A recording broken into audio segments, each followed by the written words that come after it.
back to WCB Jazz Vinyl. So I know a lot of you are aware that earlier this year I sold 500 records from my collection on eBay.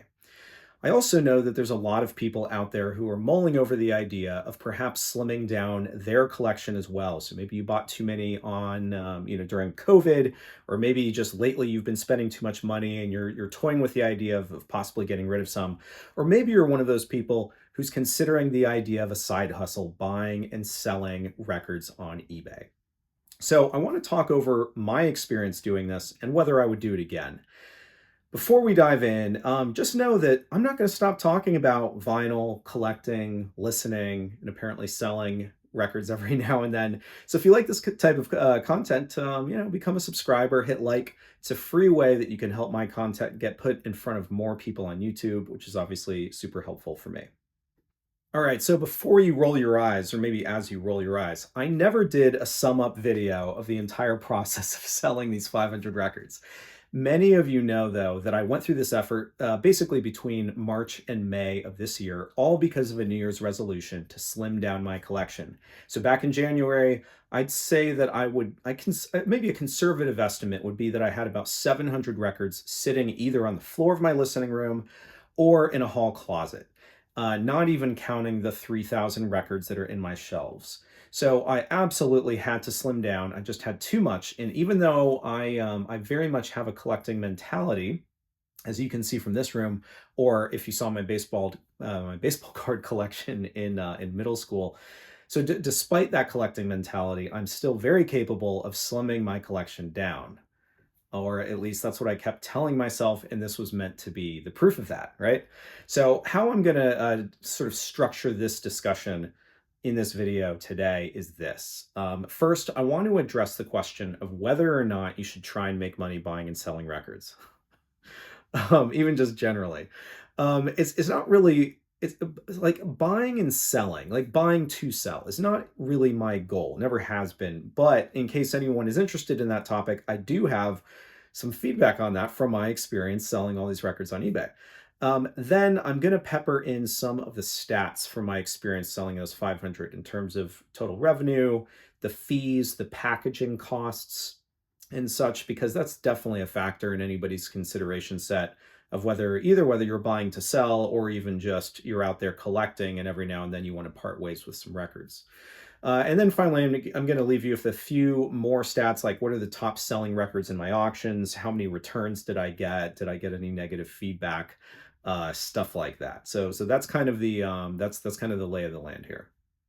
All right. So my style with this hobby, right, is that I'm buying. Like I'm always buying records. And I don't buy records to sell, just to sell very frequently, but I do buy things to upgrade my copies because I'm trying to get the nicest copies of all the albums that I want to have in my collection. So, for example, I went into a local shop just earlier this week and I grabbed this copy of Herbie Mann's Bethlehem title because one of my passions is the Bethlehem label. And my copy was in like VG minus shape. Found this one, super nice condition, $6. I mean, it was just an easy thing for me to get. And now I have a duplicate, right, that I can sell. Another example, I bought this on eBay. So I buy stuff online too that I already have copies of. Gene Shaw's Carnival Sketches. Already had a copy, but this one is in super nice shape and it's a promo. I wasn't buying it specifically. It was because it was a promo because I wanted a nicer copy. Not keeping both. In fact, the cast-offs of these will be in the next group of auctions that I do. Now, obviously, you have to have a lot of records to only be pursuing, upgrades, right? So the idea that I'm going to sell one of the copies if I have a duplicate is always part of my decision criteria. And I always also try to pay below what I believe the market price to be. Some of that is instinct and experience, but then I'm also looking up Discogs values and looking up recently sold copies on eBay, just to make sure that I'm not buying a record just because it's there in front of me. I want to make sure that it's a record that if I needed to sell it, including that very one that I was buying, that I wouldn't be losing a substantial amount of money, and in fact, maybe I would maybe I'd actually make a little bit of money. So when I'm in stores, I am looking to see if there's anything, even if I already have it, even if I already have a nice copy, I'm looking to see if there's any just really good deals. What I'm not looking for though is like a $10 record that I know is worth 20 just to sell it because, well, and I'll get into why in just a second, because you may look at it and say like, oh, it's a, you know, 100% profit or whatever.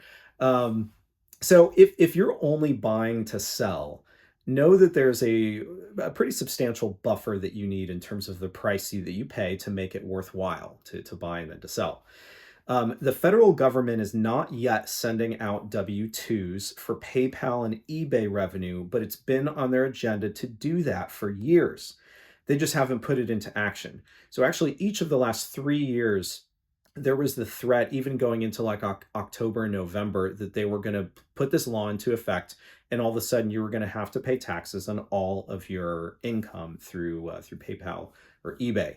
So in fact, today you can make $20,000 in revenue on eBay before they will send you a W-2 for all of that money. So it's not like you start owing taxes after you've already made the 20 for the first dollar after 20,000. It's that if you make 20,000, then you're going to owe taxes on the entire amount. They've actually been debating reducing that threshold to $600, which means that as soon as you hit the $600 mark, then you're going to start. They're going to start taxing you like it's income. So let's. I'm going to actually even set this topic aside for a moment because that law is not in place yet. It's something they continue to evaluate.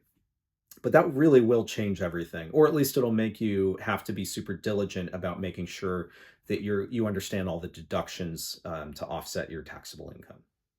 All right, so again, that aside, I want to talk about what you're left with when selling on eBay. So in selling 500 records on eBay, right? That's what my goal was. First, know that the total number of items that I actually sold on eBay was 449. So this is not because I didn't list 500 records. This is because some of my records didn't sell on eBay initially or at all. So a few that didn't sell, I actually took to Instagram to sell. And then there were some lesser condition titles that I'm just going to get rid of because they didn't sell. So remember, not everything is going to have enough value to justify the price that a buyer would pay for shipping the record, which these days, by the way, is $4.87 for a 2-pound media mail shipment. When I started collecting records and buying on eBay, the media mail rate was somewhere in like the $2 and change area. I'm trying to remember exactly what it was, but it was in the $2 to $3 range. Now it's $4.87. All right, so one other note is that the 449 records that sold were actually a part of just 266 orders. So that means some people, in fact, a lot of people bought more than one record. I think it was somewhere like a quarter of all the people who were buying more than one. And the largest order that I had was actually in my most recent block of auctions, and that was 19 records going to the same buyer.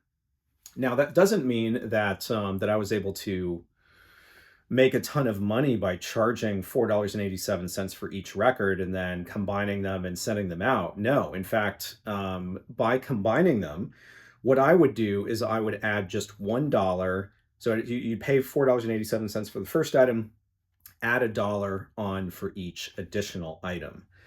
And guess what? That gives me like pennies in terms of like income that otherwise wasn't paid directly to the post office. So what I mean by that is that $4.87 for a single record, if you bought two records, all of a sudden I charged $5.87. But I think the actual cost of shipping was something like $5.63 or something like that, right? So there's like a little bit of a buffer. But again, my packaging costs go up as well for each of them. And I want to talk about that as well in just a second, this idea of packaging. So otherwise, the total eBay revenue that I got for these 449 records was $14,070.60. Now, that is not by far all money that goes in my pocket. That's total revenue from the auctions. So that includes the eBay fees that I haven't paid yet, or that I'm saying that's not taken out of that money. That's taxes and its shipping cost as well. So eBay collected about $1,013.15 in taxes from that. I actually don't know their process for what they decide to set aside in terms of taxes. I think it has something to do with where the buyer is located. And then there's selling costs, which includes eBay's fees, plus the amount that I pay purchasing postage for the records. So the eBay fees and postage was $3,287. So that represents 23.4% of my total sales, leaving me with $9,770.45. Now, again, eBay's fee is not the 23.4%. What I'm saying is that the amount that you get deposited in your account will include the cost of shipping that the buyer has paid for. So the buyer's paying for the shipping, it gets sent to you, and then you're buying for shipping, and so it takes away from that. So I want to set that aside and not say that that's necessarily a part of the revenue that I took in. All right, so to put this in simpler terms, at least using my stats from these auctions, if I sold an item and made $100, including the cost of shipping, I would be left with $77 after paying for fees and shipping. Now, keep in mind that part of the reason for this is that I had some very low dollar items that still had the $4.87 shipping charge. So I'm just using this as an example to say that if you're going to buy and sell as a way to make money, you need to make sure that your merchandise doesn't cost you very much. I always actually wonder why record store day flippers feel like they're making out like bandits when they flip like a $30 record for $60 when you consider shipping, eBay fees, packaging. So packaging, again, there it is. That's the other thing. So when I sell just a single record, the cost of each mailer is about 75 cents. Okay. One cardboard inner piece is 35 cents, and there's two of them for each package, right? So that's 70 cents. The inner sleeve and the outer sleeve, which not always, but almost always I'm replacing for each record that I sell, cost 28 cents for the combo. So these are costs that I do not build into my shipping cost, right? I simply charge that media mail rate, $4.87 for the record, and I pass that. The buyer sends it to me, and I send it immediately to the post office. So there's no profit there. So that means with each record that I sell, I have another $1.68 that I'm paying in supplies, plus tape, plus printer paper, printer ink, gas to drive to the gas station, and the time to list records on eBay. So what that means is that, like, there was a few 10-inch records that I sold for $1. I was losing money on this. It's just that I wanted to get them out of the house, and I felt bad throwing them away. And I figured that maybe somebody would want to to pay the dollar plus shipping for them. So taking even so, okay, so I was listing records 100 at a time, right, on eBay. Know that when I talk about the time that it takes to list on eBay, that's like a real thing. That's not just I quickly did it, especially when you're talking about in bulk. So taking pictures, creating the listings, visually grading each of the records, if not play grading records, takes hours for 100 records. So if that $1.68 packaging costs doesn't sound like a lot for each record, know that not only is there time, but there's also volume here. So $1.68 for 449 records is $750 in packaging costs. Now, I was able to reduce that a little bit by the fact that, I was able to get as many as 3 records into a single mailer if somebody bought that many, right? So there's ways that you can kind of, make it a little bit more efficient. But otherwise, if you're selling 449 records individually, you're gonna be paying $750 in packaging. Again, not including the ink and the tape and paper and such. So to kind of close out maybe this sort of part of the diatribe here, in my opinion, if you're buying only to sell online and you already have a full-time job, it's probably not lucrative enough to or worth your time unless you're only going for like you're paying $1 for a record and you're going to sell it for hundreds. On the other hand, if you're buying for you, like if you're collecting records and you're buying and you're listening to them, and over time you want to sell off some of your records, you'll certainly make more money selling them on eBay than by taking your records to a shop. Especially especially if you're talking about in bulk. It's just a question of whether you have the time and the patience to do it. So, selling 449 records took me like 3 months to do, and I wasn't super diligent. But again, I have a full time job, and I was listing 100 records, letting the auctions run for a week, then waiting an entire week because I wanted to pack everything up and send it out during that time, right? Because you want to get it out within like 24 to 48 hours of somebody paying for it. Um, and so then I had that time to not only ship everything out, but also prepare the next round of auctions. If I would have sold those in bulk to a shop, I think I would have definitely gotten like less than half of the net sales that I ended up getting. All right, so what else about my auctions? Well, I'm very happy to say that out of the 449 records, two were returned. One was actually physically returned, and the other I just told them to keep it, and I refunded their money. One of them was a record that, as far as I can tell, just didn't sound as good on their system as it did on mine. And then the other one was one that I just didn't grade properly. In fact, I'm quite sure I graded it visually, but it turned out to have some audible issues that I didn't catch. It just looked too clean for me to think that there might be some of those issues. So I actually think that that just two returns out of 449 is a pretty great success, to have just a 0.4% return rate. That's what that works out to be. Um, I didn't get any negative feedback, which is great because I want everybody to be happy. In addition to, obviously, I want to maintain my rating. And in fact, I didn't really have to field any like many messages at all, either during the auctions nor after they were through. So that makes me think that I provided enough detail with the auctions in terms of condition. And there wasn't any, there was no sense of arguing about anything at any point, even after the auctions. It was all just pretty seamless. So I was very happy, despite the amount of time that it took. I was very happy with the outcome, and I'm glad that so many people were happy with their purchase. So, otherwise, top 10 selling records from my auctions, and I'll try and show you a picture here of each of them so that you know what they are. So, number one by far, in fact, this is like by a product of like two, or a factor of two, The Story of Moondog on Prestige. So this copy was in great shape. I miraculously had two copies of it that were both in great shape, and so I was able to sell one, and it went for a great price. Number two is Jackie McLean and Co. This is the one with Ray Draper on tuba. This is on Prestige and original pressing as well. Number three was Grant Green's Grant Stand. There were some condition issues, obviously, with some of these, which is why they didn't go for maybe as much as they otherwise would have, right? Let's see. So that's three. Number four was Gene Ammons's Funky on Prestige as well. So a lot of Prestige representation. Obviously, Grant Stand was on Blue Note. Number five, Nathan Davis's Makatuka. Next was Lee Morgan's Young Lions. This is a super clean stereo copy, I think still in shrink, if memory serves.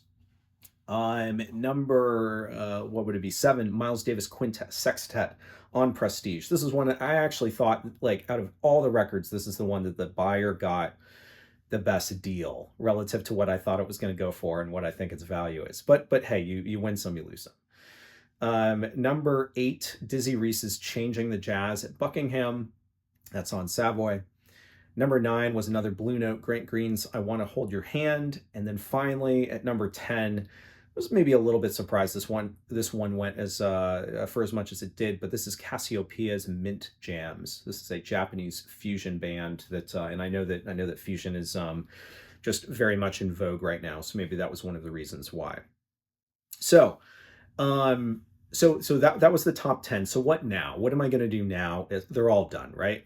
Well, I am going to continue to sell, but not in 100 record blocks and not with any particular regularity. So I do have another 20 or 30 that I'd like to sell in the next couple of weeks, including a few high dollar ones. I actually have this it's like Lou Mecca on Blue Note. It's like a 10-inch record that I got a duplicate of, and so that's kind of a fun one because it's pretty rare.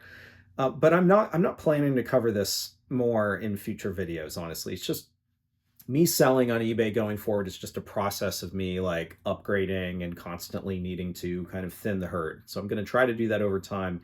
And I really do want to make sure that I don't have records that continue to pile up on the floor. Because at this moment, there's nothing on the floor. Everything is like really clean in here. And I'm enjoying the space a lot more because it's orderly. So if you want to stay up to speed on when I list records, you can follow my eBay store, which is just super easy to find because it's the same as my handle here. It's WCB Jazz Vinyl.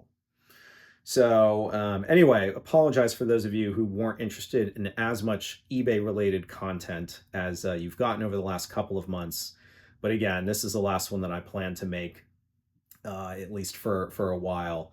So yeah, hopefully some of this discussion was helpful. I'm not trying to discourage people from buying and selling records, right? That's just part of what everybody does.